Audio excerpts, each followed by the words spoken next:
Hello and welcome to this episode of EduCurious. We have guest celebrity Jessica Strom. She is a local ag teacher, and I'm so delighted to have Jessica here. So welcome. Thank you. So I've heard lots of great things about you. So tell me a little bit about your program, and then we're going to jump into maybe your past and how you got to where you are today. I just moved to the community November time. And the goal for me being hired and coming to the community was to help rebuild it and kind of make the program better, have a better future for the students that are moving from middle school to high school. The school, I know, had lost a few good ag teachers. It just happens. It's a hard field to be in.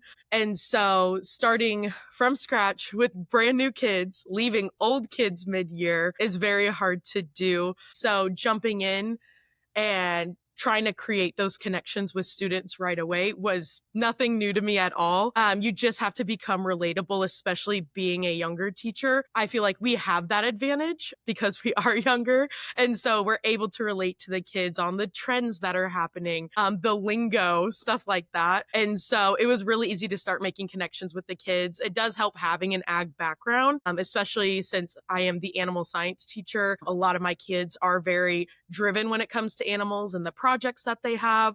And so I was easily able to relate to them on that. And so we kind of went from there. We had a few sheep, some cows, some pigs on campus. And now next year we're projected to have 20 sheep and goats, 20 pigs, about 8 to 10 cattle on campus. A lot of our kids keep animals off campus as well. And so we're drastically growing our program in a matter of a year, which is awesome in my perspective. So it just takes somebody, an educator who cares and can actually show the kids like, we're here to support you, to give them that push that they need. Tell me about your ag background, where you come from, what you did, all that. So originally I am from Lithia, so over towards the Plant City area. We had horses. That was my main animal. I was a horse girl. My kids make fun of me sometimes because I tell them my little intro speech when I start school is I'm a certified horse girl, and they think that's hilarious. But that's truly what I am. We started raising horses. We've bred horses, shown them all the way up to the world level, which is very hard to do. I also worked for a ranch that did show horses at the world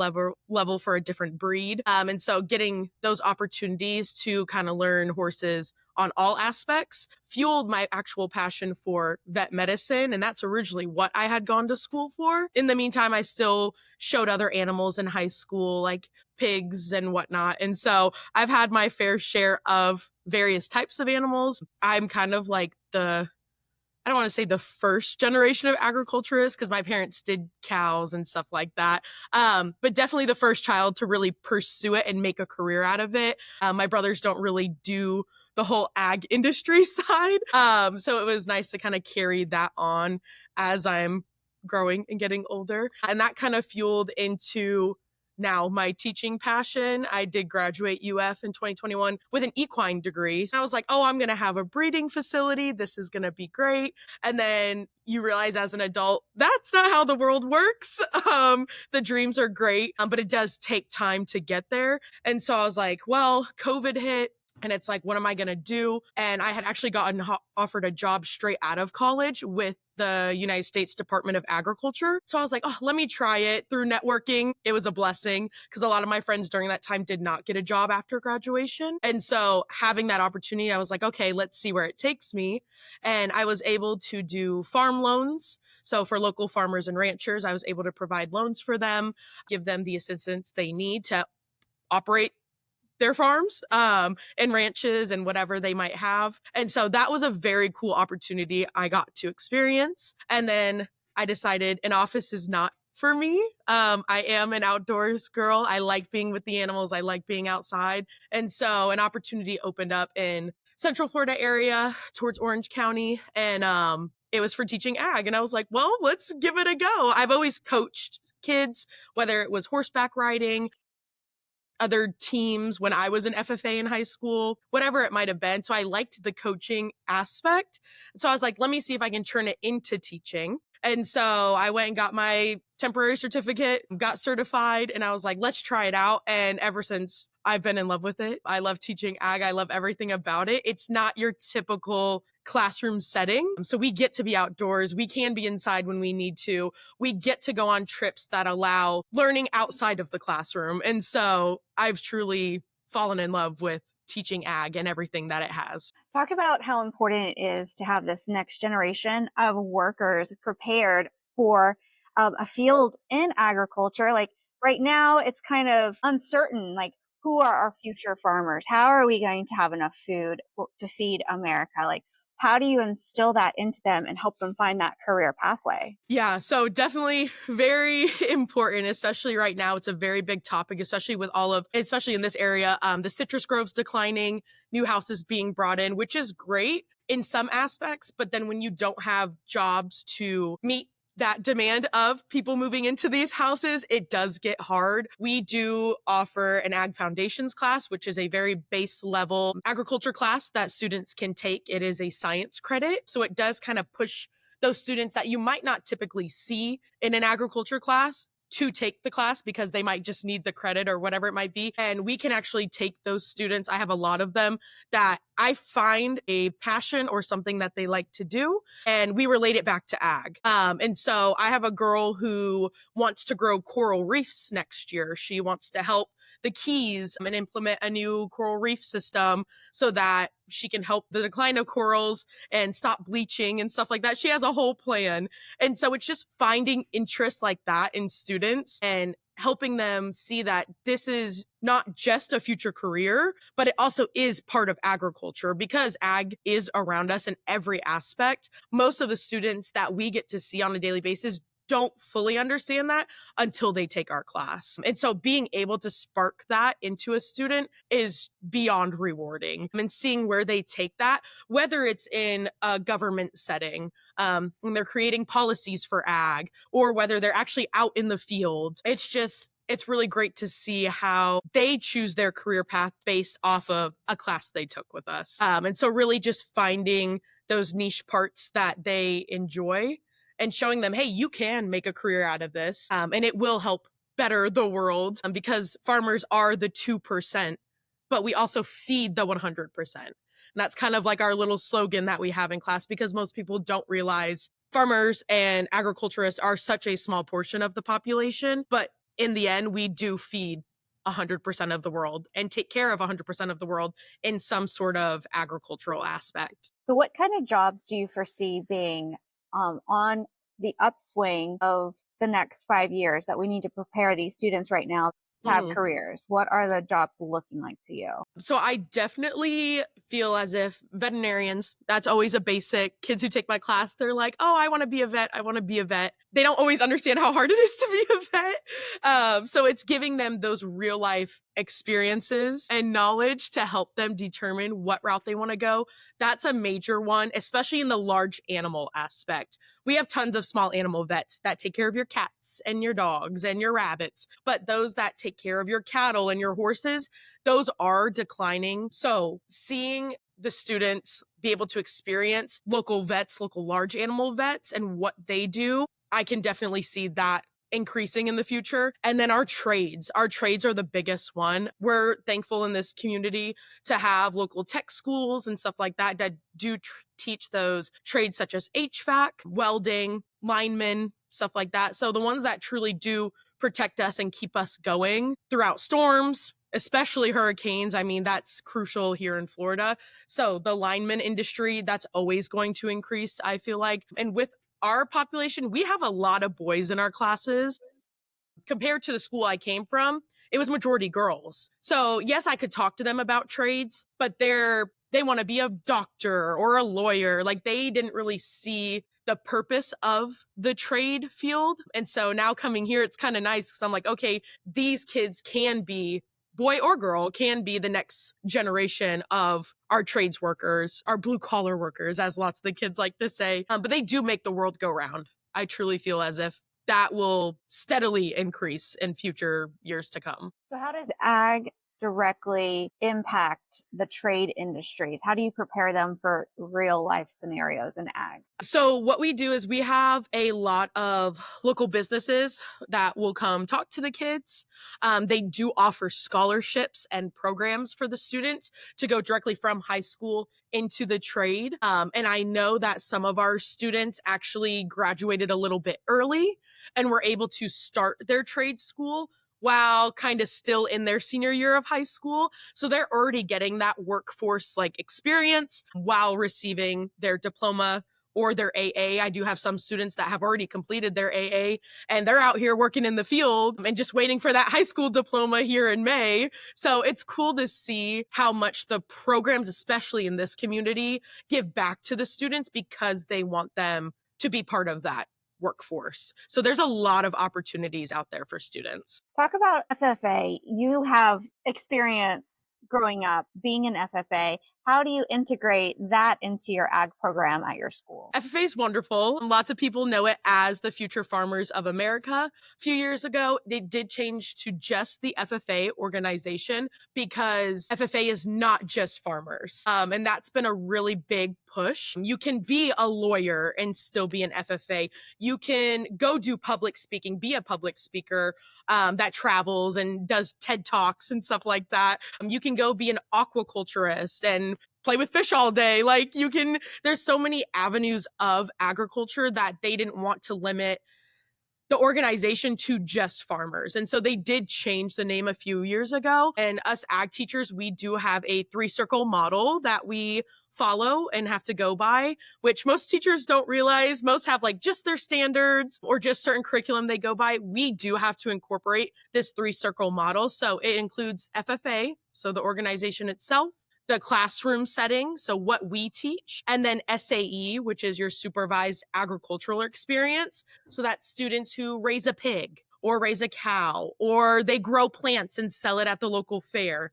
So it's any kind of hands-on, like learning based project that a student is doing throughout the year. That is that 3rd circle. So it's really easy to integrate FFA into our program and our classroom as well. So they have different competitions they can do, and we can actually include those materials for those competitions into our classroom instruction. The Florida standards are very flexible for us ag teachers when it comes to curriculum we have to teach and how we can incorporate those 3-circle model aspects into the classroom. And so FFA is a huge part of the program. There are some people who are just ag teachers and all they do is teach curriculum, but then there is the ag teachers who are also FFA advisors. So we play multiple roles. We are not just teachers. And so having the FFA is honestly the next step for a student to pursue a career or some kind of future in agriculture. They're given opportunities to be officers, so leadership opportunities. They can be part of committees, so working with the livestock committee, making sure everybody's doing their barn chores, just instilling different types of responsibility in them. The different contests, there's scholarships they can apply for, there's grants. There's so much in FFA that people don't realize that is free opportunities for students. And so we literally can incorporate it in everything we do, which is great. So, are you in charge of the FFA club at your school? Yes, yeah. So me and my co-teacher, we are the FFA advisors here. So it's awesome seeing kids grow and blossom, being able to see, even since I've been here a short time, our kids grow. It's been phenomenal. We've had a lot of accomplishments throughout the year, lots of teams that have never competed before in a competition, and they got to compete. We were able to receive Florida's Finest, which is a national chapter award. And so in October, we're going to go to Indianapolis, Indiana, and we'll be recognized on stage, which is pretty cool for the community and the school itself. I believe it was the first time they've ever gotten that award for the school. And so it's going to be a very cool experience for the students to be able to go there, get that acknowledgement and see, oh, wow, our hard work really did pay off. We just needed a teacher and an advisor who cared. That's really what it was. So, if I have a student in my area, how do they get to be part of the ag program? Do they apply? Is it a keystone? Is it part of their course load? And then also, how do they get into FFA? It is an academy. And so they would just, when they signed up and applied for whatever school of choice, middle school or high school, whatever choice they were going for, they would just put down their preference as the agricultural academy. They would get placed in those first base level ag classes, and then they can pick their track from there, whether it's animal science or agri-tech or whatever the school might offer at that time. They're allowed to pick their pathway. And then FFA, luckily for the state of Florida, we are an affiliated state. So every single student in an ag class is automatically an FFA member for free. So we don't charge dues like most clubs do or any kind of like registration fee. Florida has set aside money so that every single student is given the opportunity for free to be an FFA member. So it's one less stress on parents, and they get every single opportunity any other kid would get. So tell me about the other component. You're doing these real life scenarios. It's part of your 3-ring approach. Youth Fair in Polk County is absolutely huge. I don't know if there was a version of it where you're from, but here it's like Youth Fair, like everything stops to go to Youth Fair. Tell me your take on all of that. So I love fair season. In Lithia, where I'm from, we had Strawberry Festival, we had Hillsborough County Fair, and we had State Fair. So we had multiple fairs we were allowed to go to. The school I came from, they only limited it to one fair, which is hard because I love fair season. But then moving to Polk County, I was very excited because I had friends who showed in Polk County. My other half was born and raised here. Like they're into ag. So it's wonderful seeing that part of Polk County itself because it is such a hot fair. Like it's the talk of the town. And we have so many kids who participate in a range of events. We had a team for chili cook-off. We had kids do photography. Obviously, we had our kids that showed animals. I had a girl who painted a jean jacket in the Stewart Center. The opportunities that Polk County Youth Fair offers for the kids is insane. And it's awesome because it hits multiple aspects of agriculture, not just I'm going to go show a pig or I'm going to go show a cow. And so being able to experience that this year, it was so much fun. I loved it. And we had kids then sign up for State Fair and Strawberry Festival and then Central Youth and Ag. We had a bunch of kids show there as well. So one fair can lead to multiple fairs. Just sparking a student's interest in trying something once can make them try everything in every other fair or show or ag expo or whatever it might be. So I truly loved experiencing it this year, and we're ready to go for next year. So what does it look like in your perfect vision of your ag department in the next 5 years? Where do you want to grow the program? I'm very ambitious and my principal knows that. So definitely getting newer facilities built, larger facilities for sure, just because of the growth of students and projects that we have. Incorporating our greenhouse, getting that up and running. We are currently in the process of creating a poultry section out in our ag yard, kind of refurbishing it, building it up, because we are going to work with culinary this upcoming year and provide the eggs that they use for the school in their program. So they did ask if we could kind of do a trade and if they could use our eggs and, maybe we get some of their delicious food that they make.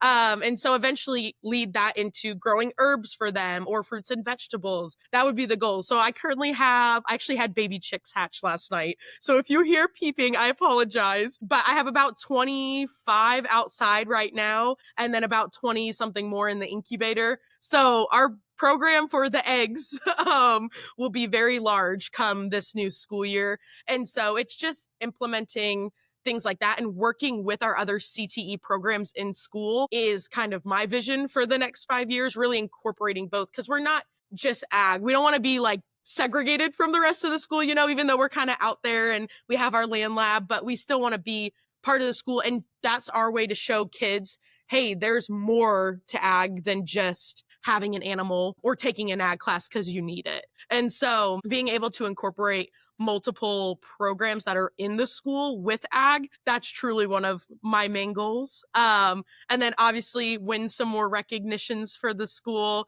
get some top placing teams. That's always fun too. The kids like going up on stage. So really training those kids and getting them in those career development events to help them for their future. That's that's kind of where I see it going. Do you have any thoughts on 4-H? That's really my only exposure to ag growing up. Mm. And what are your thoughts, and how do you feel like that helps prepare maybe some of the younger students into Mhm. the ag route? Yeah, so I love 4-H. Sometimes there's a stigma against ag teachers and that it's either FFA or 4-H. They kind of separate the two. They don't necessarily tie the two together. I personally love 4-H. I was in 4-H when I was little. My mom ran our 4-H. And so I have that 4-H background before I had FFA. And I truly think it is the foundation for agriculture for those younger kids, elementary kids, sometimes even middle school kids, if their school doesn't offer FFA. Like my middle school didn't offer FFA, so I had 4-H. And that's where I did all my horse events. I showed my animals. That's really what got me that passion to go into high school and be like, oh, I have to be part of FFA. I need to be an officer. I need to do these things because 4-H set up that foundation for me. I love the organization. I think both go hand in hand very well. And I do believe 4-H does prepare those students and those kids for FFA when they are in high school. And we have plenty of students that do both. I have kids who will show some animals under 4-H, or they'll show some under FFA, or they'll do some contests with us and some with 4-H. So there's a balance. It's not just one or the other. And I truly respect that. The organizations do go hand in hand. So I like the students who do both because it does make them a well-rounded leader and a well-rounded student. So you went to UF, but what did you have to do to then jump into the school system? What certifications did you have to do? What tests did you have to take? And do you feel like you have advice for somebody else who might be teetering on the fence of which career path to go? So when I graduated UF, the goal in my head was to have a breeding facility. I mean, that goal is still in my head.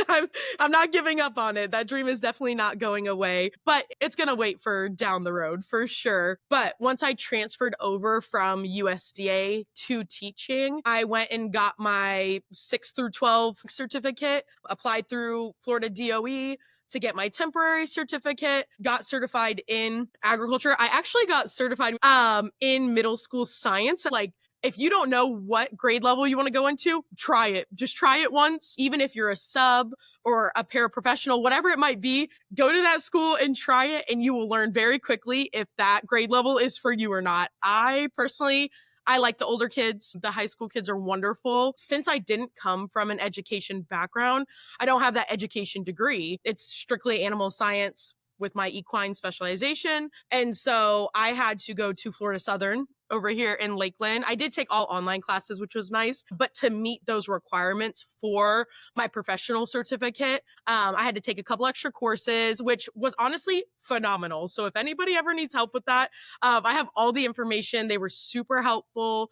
Just a really easy transition and process. And then once that was done, I am currently in my master's right now, but during my time on my temporary, that is actually when the new bill came out and they expanded it to that 5-year time frame, which was honestly a blessing because I did truly need that since I didn't come from the education background. I needed that extra time. So once my master's is up in the summer and I graduate in the fall, then I should be good to go and it'll transfer over to the professional. But it wasn't the easiest track, I guess, to go through. Since I wasn't an education major, I did have a minor in ag education and communication. So that did take off some classes that I needed to take for my professional certificate. So if you have time to do a minor, that's would be my suggestion, is to do some kind of courses in education or communication or something that'll help you with your professional certificate. And now my master's is in agriculture leadership, education and communication. Long title, but I do that online as well through East Texas A&M. Phenomenal accelerated program. I'm literally getting my master's in less than 9 months. So I cannot complain. It's very doable. So that has been probably the easiest part of my path as becoming and getting my professional certificate, if that makes sense. So there's a lot of different avenues you can go. It's just whatever works best for your schedule. That's how I would go about it. Would you recommend for young educators to go ahead and get that next degree?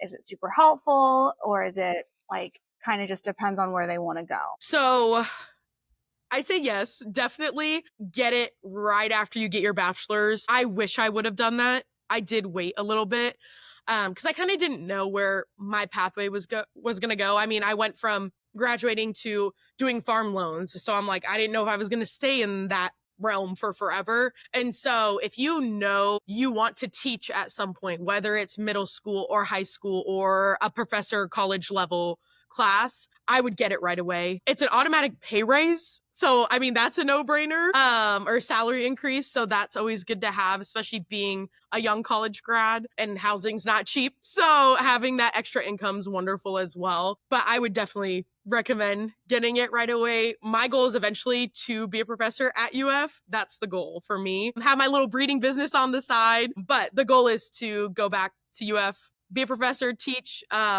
and live out my old age as a gator. So that's the goal. But it does take time. That route as well takes experience. They like to see about 10 to 15 years of classroom experience before getting you to those higher level colleges. Having that experience first, you'll need if the professor route is the route you would like to go. But I do highly recommend getting the master's or that next level right after bachelor's because it just helps. Where do you want to pursue your PhD? So the goal would be UF if possible. We just went to the Plant City campus that they have. And there is a professor there that she did her PhD at UF and specifically at that campus in what my master's is in. And she loves it. She said it opened up so many doors for her education wise, networking wise. And so I'm like, wow, that was very inspirational when I heard her talk about that. And I was like, I would love to be a double gator in a sense. Even though I didn't get my master's from there, I would love to get a PhD from there if possible. So you mentioned that that's very inspiring to you, communicating with her. What other resources or places do you go to for inspiration? Nowadays, TikTok is absolutely influential, good ways and bad ways. Most of my page is filled with agriculture stuff, so it's great for me. There's a lot of influencers that they call nowadays, which is weird to say, that are ag teachers and provide resources that I'm like, oh wow, I never thought of that. Let me use that. And so they share ideas, they share experiences. There's a lot of groups on Facebook. There's lots of groups, lots of clubs, stuff like that, pages on there that you can go to get resources as an agriculture teacher, FFA advisor. If you just need somebody to talk to, there's like a female ag group that you can just vent about what's going on, either in the classroom or in life. And people just give their advice. They give their opinions or their experiences. And so it truly is a community that we have as ag teachers. And it's really cool. Like most people don't realize it, but it's 100% worth it. If you're wanting to pursue being an ag teacher, join those pages. Or if you already are and you're not a part of it, download Facebook just for it, because honestly, they give so much information that helped me, because my first year was rough teaching. It was really rough. And so going to those pages and seeing people with other similar experiences and how they went about it has been life-changing. It's been wonderful. And so a lot of those ladies have now become very close friends of mine, and we see each other at state convention, national convention. A few of them have become mentors for me. And so it has been definitely life-changing. Being a part of those groups, listening to how these ladies go through their daily life. A lot of them have kids. Some of them don't have kids. Some work multiple jobs while teaching. Like there's a lot of variances when it comes to those groups and the ag teachers in that group, that it's like, wow, okay, maybe I could do this, or maybe that's not the route I want to go, but this route seems better. Like there's a lot of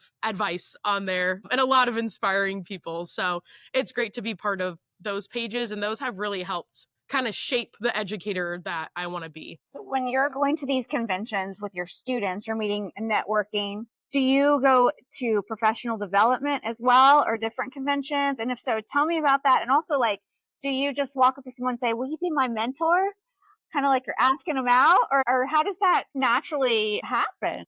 Yeah, so at state convention, which is coming up in June, they do offer workshops, not only for the teachers, but the students as well. So we send the kids off to workshops. We're like, you have to go to 3 workshops today, 4 workshops tomorrow, whatever the schedule might be. We send them to a workshop while we go to workshops as well, which is how we kind of helped get this award for this year. I sat through a national chapter workshop ran by the professor that I was talking about from the Plant City campus, and it was phenomenal. Like absolutely phenomenal. Like it was cheat sheet breakdown of how to receive this award, how to do the application properly.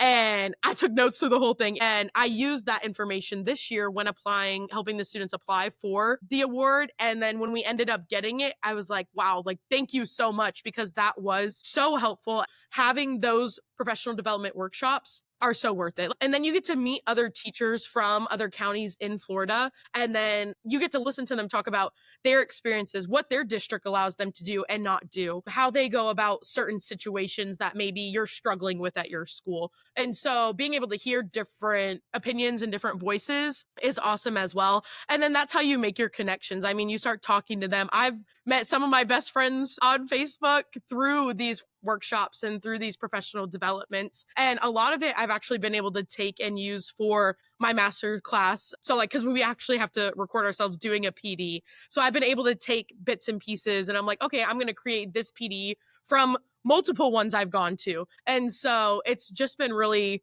really helpful as an educator, especially somebody not coming from the education background. It's like, okay, how to do better classroom management workshops that they might have. So I might pop in and be like, okay, let me see if there's any tips or tricks that are new and relevant to nowadays compared to maybe back in the day. Cause I mean, you have a wide range of ages when it comes to ag teachers. So you have the ones that are about to retire but don't want to retire. And then you have the ones that are fresh out of school. So it's nice hearing what's changing throughout the year and what's working for the kids nowadays. And then when it comes to mentoring, I actually met my mentors kind of through other connections. I don't know, through networking, but also I help some of their kids with their animal projects. So the one mentor, I help her daughter showing lambs. So we'll travel around the state, go to shows, stuff like that. But she actually helped me I had a really rough time last year with the school I was at. And it was to the point where I didn't want to be an educator anymore. And so she helped kind of relieve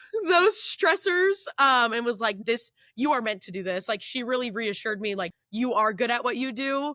Don't let other people put you down. Like it is just a stepping stone in a path that's going to lead you to a different direction. And then this opportunity down here opened up. And so I was like, okay, now's my time to really just see kind of where God's going to take me. But she was super supportive through that. And that's how she kind of just became my mentor, almost just somebody to talk to. It's really, truly just a friend to talk to, more than just a co-teacher or admin, just somebody separate from the school setting. And so it really was very helpful in my move down here. And we still communicate, we still talk.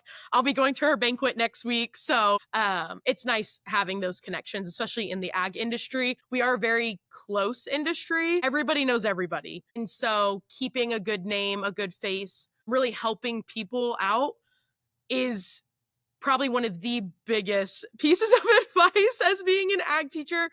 You don't want to burn too many bridges with people just because you don't know who's listening. You don't know who knows who. And that can really help you in your next step as an educator or just in life in general. But tell me about that first year, some of the challenges you overcame or some of the clarity you got from it.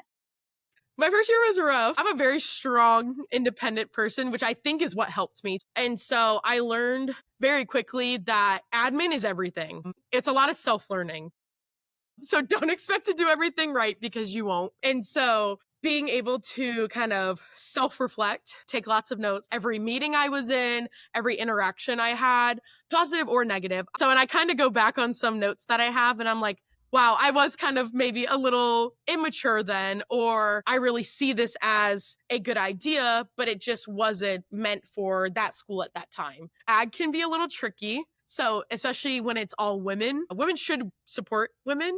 And that's the biggest thing I've tried instilling coming to Polk County is that like, I've got to have a support system. And I definitely emphasize that to my admin when I came here. And since then, 100% supportive. Like they have been wonderful here. No complaints, like truly amazing. But women do have to support women. Like we cannot be looking at each other as competitors because we're never going to be successful and on the same page.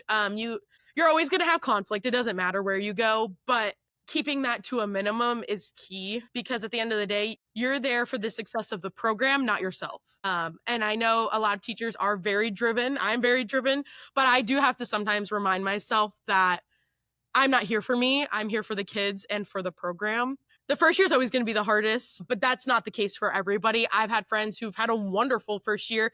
So it's different for everybody. But finding that support system, especially through admin, that is number one. Like, I will tell anybody that any day of the week, like, admin has to be supportive because at the end of the day, they're the ones making the decisions. So whether that program stays or not, whether you stay or not, so making sure admin's on your side is everything. And they do tend to appreciate ag, as long as you show them that it's important. If you don't show them that it's important, they're not going to know, because most of our admin, our principals, our APs, they don't come from an ag background. So I make them come out to the ag yard and see what they're doing. Like, they got to see the baby chicks get delivered when I had some delivered about a month ago. It's keeping them involved in what we do, not only in the classroom, but in the FFA program.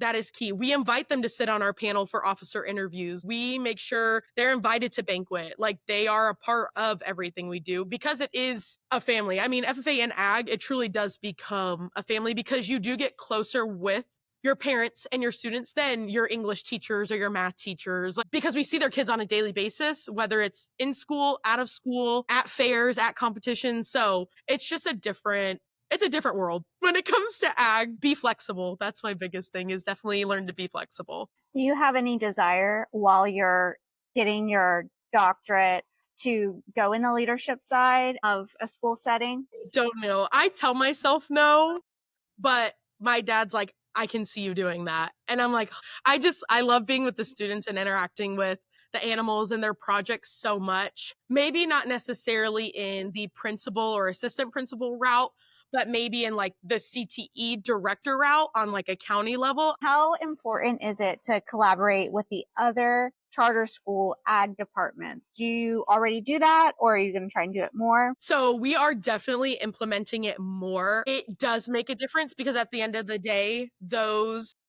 middle school students are going to come to high school. So eventually they're going to be your kids.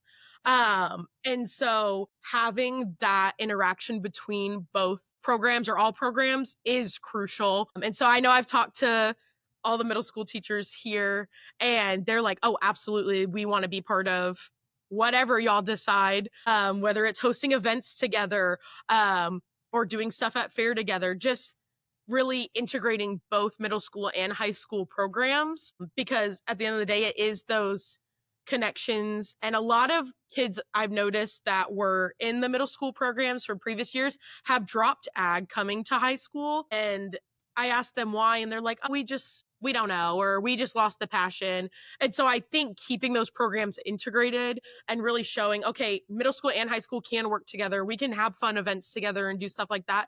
We'll keep that passion going and not let it die out. So we do have future plans for this upcoming year to host events within the community as well, between all three programs, and really just try to work on kind of collaborating all of them together. Do you have any closing thoughts or things that you would like us to know in the community or as educators? I feel like I'm really young. Don't be afraid if you're young. Coming to Polk County, my admin was so thrilled to have a younger teacher. I think they truly do see we are easily relatable to the kids. If you're going to be an ag teacher, make sure you know what it comes with, the commitment that it comes with. If your kids are showing up and they're here every day and they want to learn or they want to do something, you need to be there. We get out at 2:25. I'm here till 6 every night, if that. Sometimes 8 o'clock, sometimes 9 o'clock. But I'm here. My kids are practicing. They're working on their animal projects. They're setting up something for the next year, whatever it might be. If they're putting in the work, you need to put in the work for them as well. And that has tended to become a common thing, especially around here, I've noticed. And so my biggest thing is know what you're getting into. Yes, the school doesn't require you to make this your life, but it'll show, and the kids will definitely be able to tell what advisor and what teacher does put in the work and which one doesn't. And so to avoid issues, I highly recommend just knowing what route you want to go. And if you decide, okay, I don't want to do all of this extra time commitment and whatnot, then maybe ag is not for you. But I'm very dedicated to what I do, and I'm all about student opportunity. Like anything, my kid's like, I want to grow corals. Okay, we're about to grow some corals for the keys. Or if I have a kid who's like, let's go plant some cucumbers, I'm like, okay, we're going to go plant cucumbers. You have to always be flexible and open to learning and helping kids. Because even though we're the educators, I learn something new every day, like absolutely every day, whether it's from my students or another teacher or just in ag in general, I'm always learning. So be open to learning new things because you don't know everything. And coming from somebody who is a very strong personality and sometimes very stubborn, that was hard to realize at first, but now I'm grateful for it because I do love learning things from my kids. Well, Jessica, thank you so much for joining us. And Jessica is our local ag teacher at the high school. And I enjoyed spending time with you today on EduCurious. I appreciate you being on the show. So whether you're a teacher, a parent, or just EduCurious, join the community as we explore various educational topics and learn from each other. We'll see you next time.